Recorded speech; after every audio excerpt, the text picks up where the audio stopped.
Eto, bagong desisyon na naman. Baliktado ito eh. Sara Duterte, tuloy ang impeachment. Alright, welcome back to my YouTube channel. I'm Andes Vlog. Nako po, magugulat kayo. Paano nangyari ito?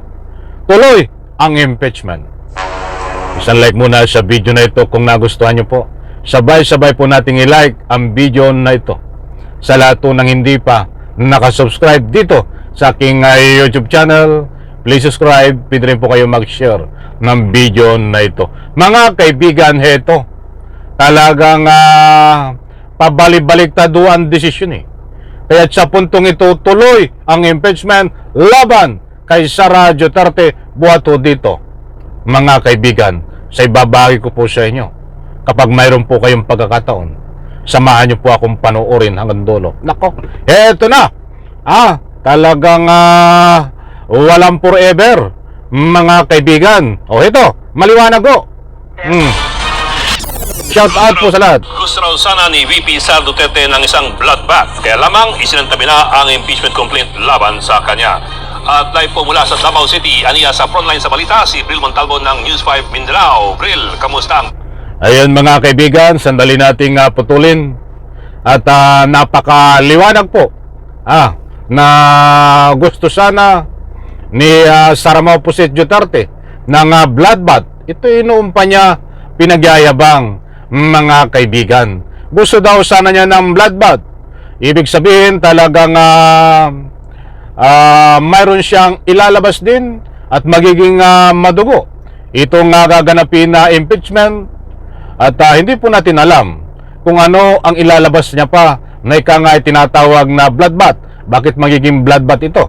But sa puntong ito, sa kabila na ginawan ng archive pansamantala na nakabinbin at nandiyan yung impeachment, wag mo nang bigyan ng paglilitis sa makatuwid, patay na at hindi na matutuloy. Pwede, ba't pwede pa ring buhayin? Ngayon nagrereklamo itong si Sara Duterte at ang sabi niya dapat matuloy dahil gusto niya ang bloodbath.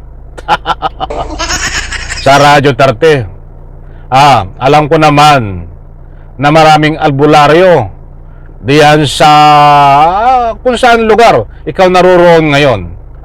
Kahit hindi albularyo, magpa-check up ka ng iyong kung ano ang nilalaman ng iyong kaisipan. Dahil hindi na normal na gawain ng isang tao yan katulad nitong si Sara Duterte. Sino niloloko mo? Niloloko mo ang iyong sarili, niloloko mo ang nakapaligid sa iyo, niloloko mo ang taong bayan. Ang yabang-yabang mo na magsabi na gusto mo ng bloodbath. Bakit ka nagkaroon ng petisyon sa korte ng motion for dismiss itong impeachment laban sa iyo? Kung gusto mo dapat ng bloodbath at kung gusto mo na matuloy talaga ang impeachment, bakit gumagawa ka ng paraan? Kasangkot mo itong si Escudero, kasangkot mo ang iyong mga senador, kasangkot mo ang iyong mga abogado na nag-aabogaduhan diyan sa Senado. Bakit nyo hinaharang? Bakit marami yung petisyon? Kung gusto mong matuloy ang impeachment, sa makatuwid dito, niloloko mo ang iyong sarili. Niloloko mo ang iyong kapwa at higit sa lahat, niloloko mo ang Republika ng Pilipinas. Maniniwala lang sa iyo ang iyong tagasunod. Ay maliwanag ho, di ba mga kaibigan, mga mahal kong taga-subaybay, kayo na ang umusga. Nako, yan ang sarap pagbigay ng public opinion. Baka tayo ko lang sa oras, ito pa.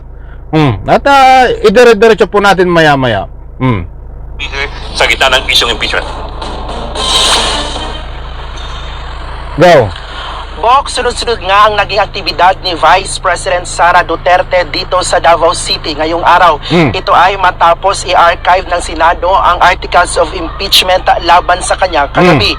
Kabilang na nga dyan ang isang Thanksgiving lunch sa kasama ang kanyang mga legal teams at maging mga petitioner sa resulta ng kanyang impeachment case.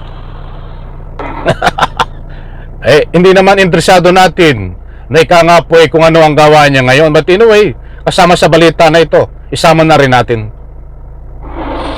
Sa kabila nito, gusto pa rin daw linisin ni VP Sara ang kanyang pangalan pero hindi na raw sa panahong ito.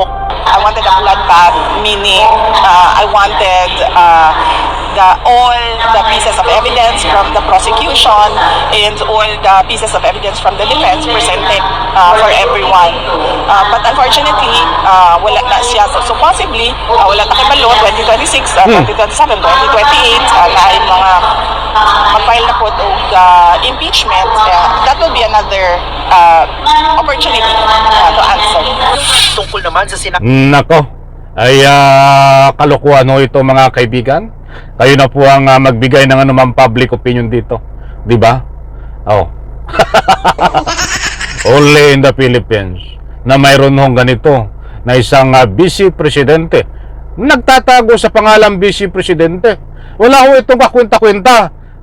Dahil wala ho itong ginagawa sa Republika ng Pilipinas. May sarili ho silang batas, mga kaibigan, na sinusunod o aalis papunta ng ibang bansa.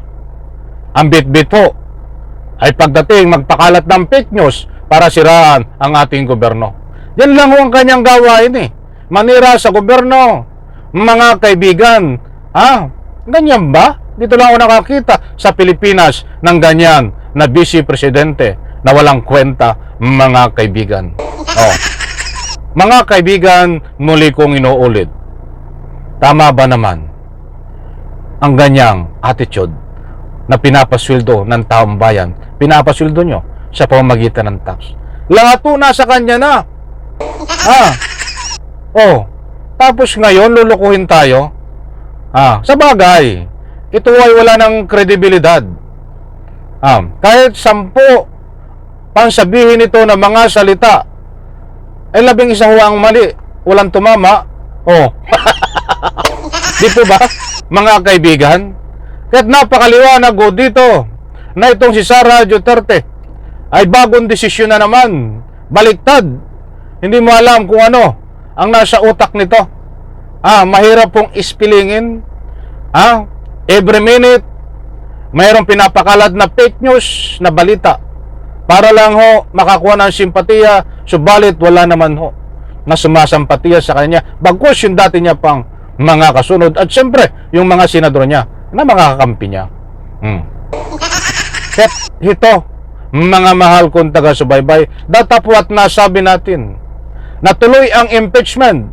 Ayon po sa kanya, gusto niyang ituloy dahil baliktad na naman ang kanyang pag-iisip na isang uri na paghahamon na ito ho.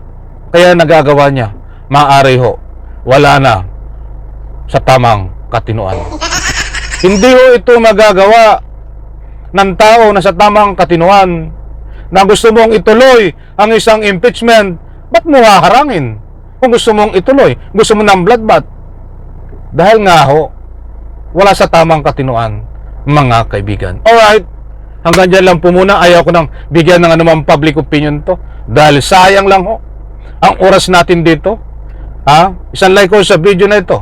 Bye-bye. Palakpakan.